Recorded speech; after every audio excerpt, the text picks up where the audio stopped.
Assalamualaikum warahmatullahi wabarakatuh.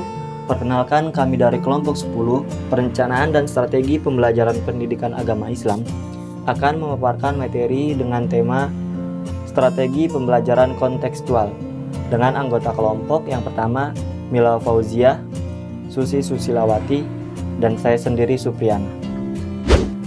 Oke, langsung aja kita ke pemaparan materi yang pertama. Bismillahirrahmanirrahim. Assalamualaikum warahmatullahi wabarakatuh. Saya Mila Fauziah dari kelompok 10. Di sini saya akan menjelaskan tentang strategi pembelajaran kontekstual dan konsep dasar strategi pembelajaran kontekstual. Yang pertama yaitu strategi pembelajaran kontekstual.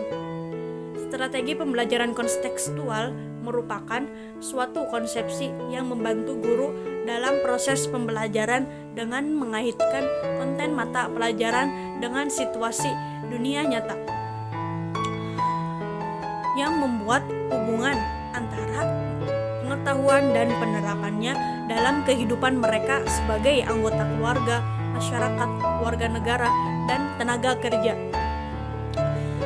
Strategi pembelajaran kontekstual juga merupakan sebuah sistem yang merangsang otak untuk menyusun pola-pola yang mewujudkan makna dengan menghubungkan muatan akademis dengan konteks dari kehidupan sehari-hari siswa.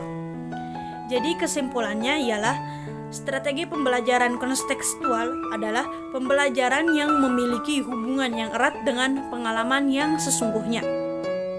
Yang selanjutnya ialah konsep dasar strategi pembelajaran kontekstual.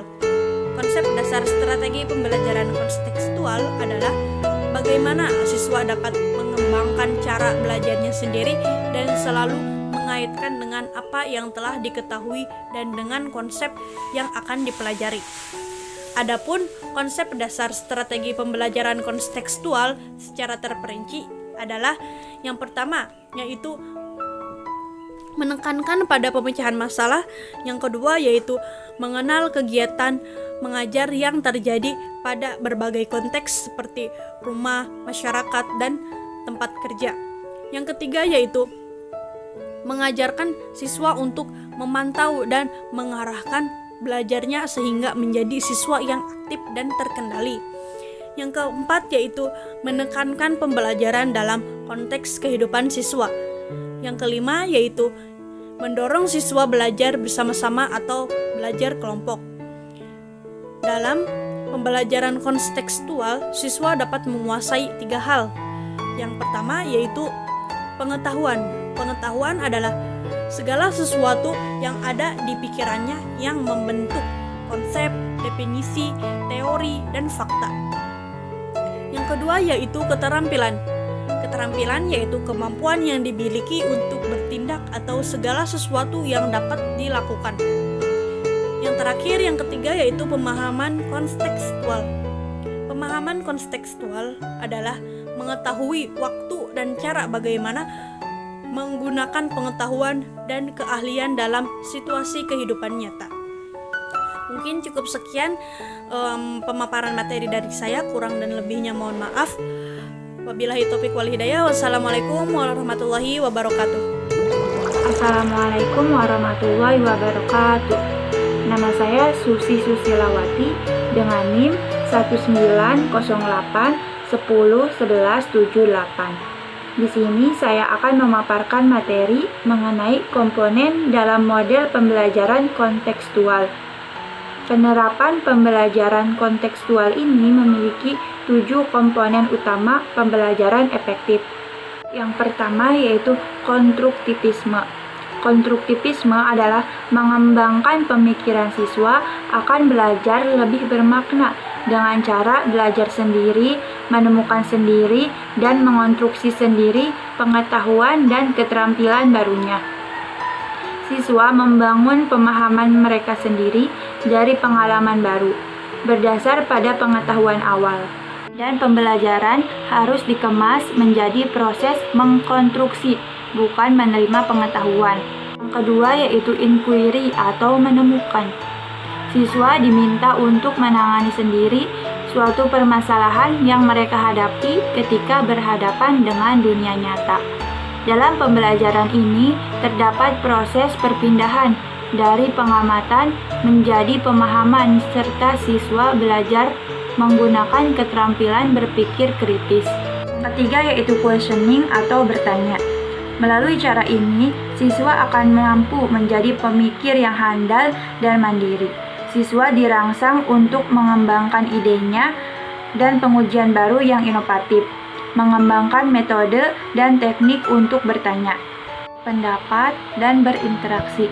Dengan kegiatan bertanya ini, guru mendorong, membimbing, dan menilai kemampuan berpikir siswa.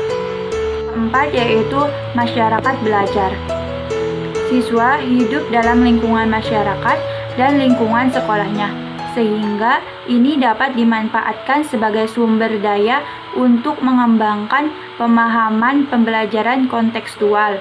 Misalnya, dalam pembelajaran kontekstual, siswa diajak ke sawah untuk melihat langsung bagaimana cara pembuatan atau penanaman padi hingga panen dan menjadi beras. Dalam pembentukan masyarakat belajar terdapat konsep bahwa kerjasama dengan orang lain lebih baik daripada belajar sendiri, tukar pengalaman, dan berbagi ide.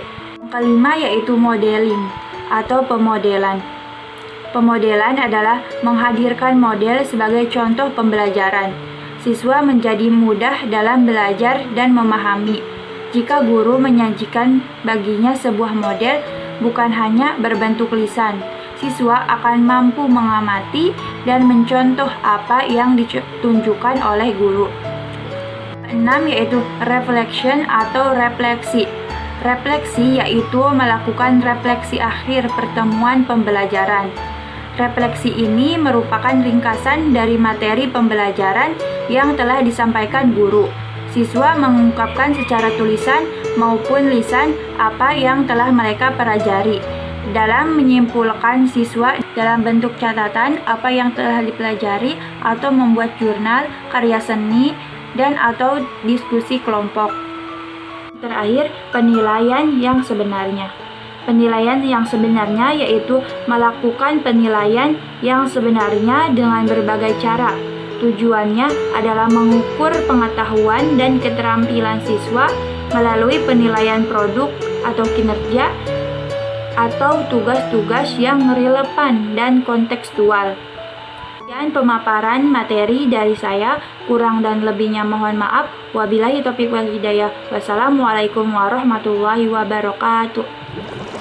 Baik, kita lanjut ke pemaparan terakhir, yaitu tentang implementasi dalam pembelajaran kontekstual. Kegiatan mengajar merupakan salah satu kegiatan yang mengatur agar tercipta suatu sistem lingkungan belajar mengajar. Caranya yaitu dengan memanfaatkan media lingkungan yang ada di sekitar sekolah, sehingga proses belajar mengajar menjadi menyenangkan bagi siswa dan guru, agar terciptanya suatu sistem lingkungan belajar. Perlu diupayakan proses belajar mengajar yang mengacu pada peserta didik yang dinamis, kreatif, suasana senang, dan interaktif antara siswa dan guru. Dengan kata lain, proses belajar mengajar merupakan proses kumulatif antara guru sebagai pemberi pesan, pengetahuan, keterampilan, serta budi pekerti yang bermoral tinggi dengan siswa sebagai peserta didik. Pada umumnya, guru menyampaikan pesan yang metodenya yaitu konvensional, atau dengan kata lain yaitu dengan metode ceramah. Dengan metode ini, siswa sukar menangkap materi atau kehilangan kebermaknaannya meskipun materi yang diberikan sedikit dan tidak banyak memerlukan hafalan. Maka diperlukan suatu pendekatan yang sesuai, salah satunya yaitu adalah pendekatan kontekstual. Lingkungan dan alat peraga dapat membantu tercapainya tujuan pembelajaran.